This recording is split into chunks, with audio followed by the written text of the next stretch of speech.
नमस्कार दोस्तों, आज हम रिव्यू करेंगे अपेक्स ग्रुप के नए प्रोजेक्ट क्यूबेक का, जो कि सिद्धार्थ विहार में आ रहा है, जहां ज़मीन की खुदाई बैरिगेटिंग हो चुकी है और टेम्परेरी ऑफिस भी बन चुका है। ये प्रोजेक्ट पिछले 3 महीने से मतलब सितंबर 2021 से लगभग मार्केट में सेल के लिए ओपन है। 5 एकड़ का टोटल ये प्रोजेक्ट है, जिसमें 5 टावर हैं, जिसमें से कि इनको 3 टावर बेचना अलाउ है। बाकी 2 टावर्स ये लिखा हुआ है इनके ब्राउज़र पे कि नॉट फॉर सेल। तो सबसे पहले थोड़ा सा बात कर लेते हैं प्रोजेक्ट की लोकेशन के बारे में कि आखिर इसकी लोकेशन कैसी है। तो अगर आप दिल्ली साइड से NH-24 पे हैं और गाज़ियाबाद की तरफ जा रहे हैं, तो नोएडा के बाद हिंडन रिवर क्रॉस करने के बाद लेफ़्ट साइड में सिद्धार्थ विहार शुरू हो जाता है। लगभग 500 मीटर आगे एक अंडरपास शुरू हो जाता है आएगा। उसके बाद लेफ्ट में एक रोड टर्न होगा, जो सिद्धार्थ विहार का एंट्री रोड है NH-24 से। इस रोड पर लगभग 1 किलोमीटर चलने के बाद लेफ्ट साइड में आ जाएगा आपका अपेक्स क्यूबेक प्रोजेक्ट। फ्यूचर में जो भी प्रोजेक्ट आए, पर अभी तो ये NH-24 से सबसे पहला प्रोजेक्ट है ये सिद्धार्थ विहार का। उससे पहले ये प्रतीक था, बट प्रतीक से भी थोड़ा सा 200-250 मीटर पहले ये प्रोजेक्ट आ गया है। नोएडा पास में है, मेट्रो स्टेशन, रेलवे स्टेशन सभी की डिस्टेंस 4 से 6 किलोमीटर की है लगभग। लोकेशन आप प्राइम या अच्छी आप समझ सकते हैं या कह सकते हैं। तो दोस्तों, हम रिव्यू करते हैं और सबसे पहले बात करते हैं प्रोजेक्ट की फीचर्स की, इसके प्रॉस पार्ट की कि आखिर इसमें क्या खासियत है। सबसे पहला है लग्जरी प्रोजेक्ट। ये प्रोजेक्ट एक लग्जरी प्रोजेक्ट बोलकर सेल किया जा रहा है। रीजन, इस प्रोजेक्ट में 3 और 4 BHK अपार्टमेंट ही होंगे और साइज है 1680 square feet, 1960 square feet, 2400 square feet, जिसमें 1680 और 1960 3 BHK होंगे और 2400 स्क्वायर फीट 4 BHK होगा। नेक्स्ट दोस्तों, प्राइम लोकेशन। NH-24 से ये सबसे पहला प्रोजेक्ट होगा, इसलिए ये एक प्राइम लोकेशन प्रोजेक्ट है। नेक्स्ट है दोस्तों कनेक्टिविटी। इस प्रोजेक्ट की अगर कनेक्टिविटी की बात करें तो 14 लेन NH-24 से दिल्ली, गाजियाबाद, नोएडा से कनेक्टिविटी बहुत अच्छी है और मेट्रो स्टेशन नोएडा सेक्टर 63 का महज 2.5 से 3 किलोमीटर की दूरी पर है और Ghaziabad railway station bus 6 kilometre दूर है। तो इसकी कनेक्टिविटी बहुत ही अच्छी है, सभी पब्लिक ट्रांसपोर्ट यहाँ से अवेलेबल होंगे। नेक्स्ट है दोस्तों कॉर्नर प्लॉट। अपेक्स का ये प्रोजेक्ट कॉर्नर का प्रोजेक्ट है। ये 3 साइड ओपन प्रोजेक्ट है, जिसकी वजह से वेंटिलेशन बहुत ही अच्छा होगा। फ्लेक्सिबल पेमेंट प्लान, इनका पेमेंट प्लान बहुत ही फ्लेक्सिबल है। कंस्ट्रक्शन लिंक प्लान है, जिसमें कि 10% जिस तरह से लेते रहते हैं बिल्डर की, जिस तरह से बनता रहे 10% आपका बुकिंग अमाउंट हो गया, फिर जैसे जैसे बनता रहेगा वैसे वैसे आपको पेमेंट देनी होगी। दूसरा इनका और भी फ्लेक्सिबल पेमेंट है कि 40-30-30 पेमेंट वाला, कि आप 40% दे दो, उसके बाद में आपको काफ़ी लंबा एक गैप मिल जाएगा कि पेमेंट करने के लिए, कि फिर 30% देना होगा और उसके बाद में 30% सिर्फ आपको पोजीशन तक वेट करना पड़ेगा, टाइम मिलेगा। तो आपको ये बहुत ही अच्छा ऑप्शन मिले हुए हैं इसमें पेमेंट के लिए। नेक्स्ट है दोस्तों हाई क्लास जेंट्री। जो लोग हाई क्लास जेंट्री मेंटेन करना चाहते हैं उनके लिए ये बेस्ट प्रोजेक्ट है, क्योंकि ये एक बड़े अपार्टमेंट वाला ही प्रोजेक्ट है, जिसकी कीमत 75 लाख से शुरू होगी और इसके साथ में 4-5 लाख रुपये और भी ऐड कर दें तो लगभग 80 लाख से इसकी शुरू होती है कीमत। तो एक जेंट्री ये क्लास मेंटेन की है इन्होंने।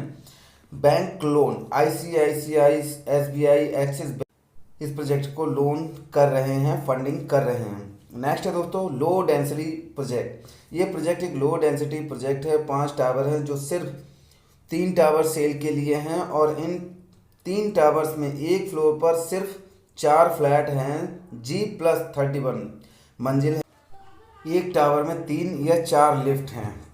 नेक्स्ट है दोस्तों ओपन एरिया। इस छोटे से प्रोजेक्ट में 1.3 एकड़ का सेंट्रल पार्क बनाया जा रहा है, जो कि इनके ब्राउज़र्स में दिख रहा है, जो काफ़ी ज़्यादा होगा प्रोजेक्ट के साइज़ के अकॉर्डिंग। नेक्स्ट है दोस्तों क्लब। प्रोजेक्ट के एक कॉर्नर में क्लब है, जहां पर एक टावर बनाया जा सकता था इनके मास्टर प्लान में, पर वहां क्लब दे दिया है। क्लब का काफ़ी बड़ा साइज होगा। नेक्स्ट है दोस्तों डबल एंट्रेंस। ये प्रोजेक्ट 2 साइड ओपन है, तो इसकी एंट्री 2 साइड से है और एग्जिट एक साइड से है। नेक्स्ट है दोस्तों मार्केट अटैच्ड। ये प्रोजेक्ट मार्केट के साथ अटैच है, तो डेली नीड्स के लिए कहीं दूर जाने की ज़रूरत नहीं होगी। नेक्स्ट है दोस्तों experience benefits. According to browser Apex एक 28 वर्ष पुरानी कंपनी है, तो इस इनके इतने पुराने एक्सपीरियंस का प्रोजेक्ट को बेनिफिट मिलना लाजमी है। प्रोजेक्ट टाइम से मिलना और अच्छा कंस्ट्रक्शन, ये अपेक्स का ये एक्सपेक्ट कर सकते हैं। ये बेनिफिट तो बायर्स को मिलना ही चाहिए और शायद मिलेगा भी। दोस्तों ये तो हुई सारी इस प्रोजेक्ट की खासियत की बात। तो अब हम बात करते हैं इस प्रोजेक्ट की कमियों की, इसकी बुराइयों की, इसकी खामियों की। तो दोस्तों सॉफ्ट लॉन्च। फ्रेंड्स, रेरा जब से आया तब से सॉफ्ट लॉन्च का कंसेप्ट ही ख़त्म हो गया, क्योंकि जब तक रेरा रजिस्ट्रेशन नहीं होता है तब तक प्रोजेक्ट आप पब्लिकली सेल नहीं कर सकते। परंतु शायद रेरा ने अपना रूल बदल दिया अपेक्स के लिए, या फिर रेरा का क्या रूल और रेगुलेशन है इससे कोई भी फर्क नहीं पड़ता है। अपेक्स को अपनी मर्जी से ही काम करना है, इसलिए 3-4 महीने हो चुके हैं इन्हें सॉफ्ट लॉन्च में सेल करते हुए। नेक्स्ट है दोस्तों फॉल्स फैक्ट्स। इनके ब्राउज़र पर लिखा है 28 वर्ष पहले कंपनी बनी है, परंतु सतनाम सिंह सचदेवा जी जिन कंपनियों में डायरेक्टर हैं उनमें सबसे पुरानी company S Sachdeva construction private limited है, जिसका रजिस्ट्रेशन 24 जुलाई 2001 में हुआ था। तो उसके अकॉर्डिंग ये इस इंडस्ट्री में 20 वर्ष पहले आए, तो 20 वर्ष पुरानी है, ना कि 28 वर्ष। और अपेक्स कंपनी की बात करें तो Apex Dream Homes Private Limited 15 Jan 2011 को रजिस्टर्ड हुई, मतलब 10 वर्ष पुरानी। और Apex Weld Con India Private Limited 2003 में रजिस्टर्ड हुई है, तो 18 वर्ष पुरानी। और अपेक्स हाइट्स प्राइवेट लिमिटेड 2014 में रजिस्टर्ड हुई है, तो महज 7 वर्ष पुरानी। तो आखिर ये फैक्ट गलत दिखाए जा रहे हैं। नेक्स्ट है दोस्तों रेरा नंबर इशू।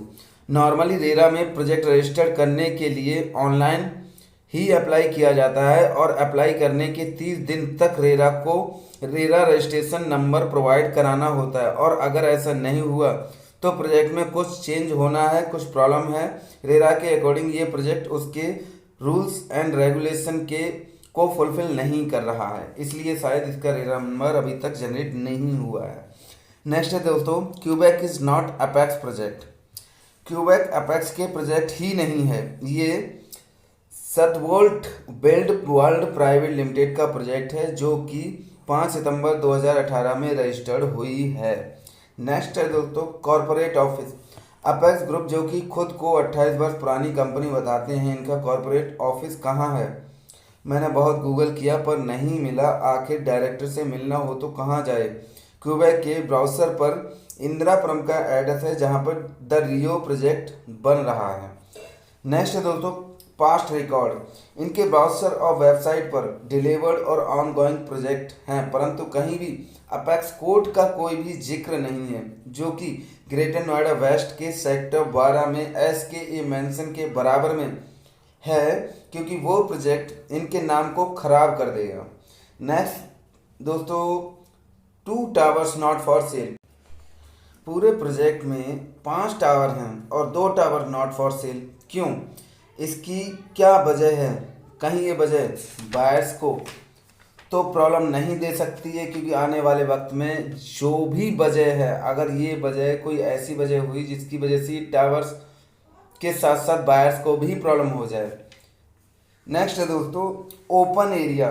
5 एकड़ में 5 टावर, जैसे अपेक्स क्रेमलिन में 7 एकड़ में 7 टावर। तो ओपन स्पेस कहाँ है? वो लोग जो इसमें गए हैं अपेक्स क्रेमलिन में या नहीं गए हैं तो जाएं और देखें कि 7 एकड़ के प्रोजेक्ट में अगर 7 टावर्स खड़े कर दिए जाएं तो कितना ओपन स्पेस बचता है। और वो देखने के बाद ये देखना होगा आपको कि ये 5 एकड़ के प्रोजेक्ट में अगर 5 टावर्स बन जाएंगे तो ओपन स्पेस, जो कि ये कमिट कर रहे हैं कि 1.3 एकड़ ओपन स्पेस, ओपन पार्क की जो जगह ब्राउज़र पे दिखाई जा रही है, क्या वो पॉसिबल है या नहीं है? सिर्फ पेपर या डिजाइन बनाना और एक्चुअल में देना, दोनों में फ़र्क होता है दोस्तों। Luxury project. क्या फ्लैट साइज बड़ा बना देने से प्रोजेक्ट लग्जरी हो जाता है या फिर कुछ लग्जरियस फीचर्स देने से लग्जरी होता है? आखिर प्रोजेक्ट को लग्जरी बनाने वाले फीचर्स क्या हैं जो बाकी प्रोजेक्ट में नहीं हैं, जो बाकी प्रोजेक्ट से इस प्रोजेक्ट को अलग करता है? ऐसे कौन से वो फीचर्स हैं जो ये कहने के लिए इनको कहते हैं कि हाँ ये एक लग्जरी प्रोजेक्ट है, किसी को सुनने में भी अच्छा लगेगा कि हाँ ये लग्जरी प्रोजेक्ट है। नेक्स्ट है दोस्तों धूप का इशू, सनलाइट। दोस्तों जिन 2 टावर्स में धूप सबसे ज़्यादा आती वो टावर्स नॉट फॉर सेल हैं। बाकी बचे 3 टावर्स जिनमें 50% फ्लैट में धूप आएगी और 50% फ्लैट में धूप नहीं आएगी। ये आप इनका लेआउट देख करके भी समझ सकते हैं। जो इनका मास्टर प्लान है उस मास्टर प्लान के अकॉर्डिंग इसमें नॉर्थ और ईस्ट साइड में इनकी ज़्यादातर बालकनीज हैं और नॉर्थ ईस्ट में धूप बहुत कम आती, ईस्ट में थोड़े टाइम के लिए आती है, फिर वो साउथ के लिए सूरज चल देता है। तो इनमें जितने भी फ्लैट्स इनके बाद बचे सेल करने के लिए 3 टावर्स में, उनकी फेसिंग व्यू कुछ बालकनी का इस टाइप का इस तरह का होगा, जहाँ पर कि धूप आने के बहुत कम चांसेस हैं। आएगी लेकिन इतनी ज़्यादा नहीं आएगी जितनी बाकी के 2 टावर जिनको कि ये सेल नहीं कर रहे हैं या नॉट फॉर सेल लिखा हुआ है, उनमें जितनी धूप आती उतनी धूप इसमें नहीं आएगी। Conclusion of the video. दोस्तों कंक्लूजन पूरी वीडियो का ये है कि आप देख करके समझ करके अपने बुद्धि और विवेक से डिसीजन लीजिए कि किस प्रोजेक्ट में आपको इन्वेस्ट करना है और किस में नहीं करना। दोस्तों अगर आपको मेरी वीडियो पसंद आई हो तो इसको लाइक करें, कमेंट्स करें, शेयर करें और हाँ मेरे चैनल को सब्सक्राइब जरूर कर लें ताकि आपको नेक्स्ट वीडियो का इंटीमेशन मिल जाए। Thank you very much.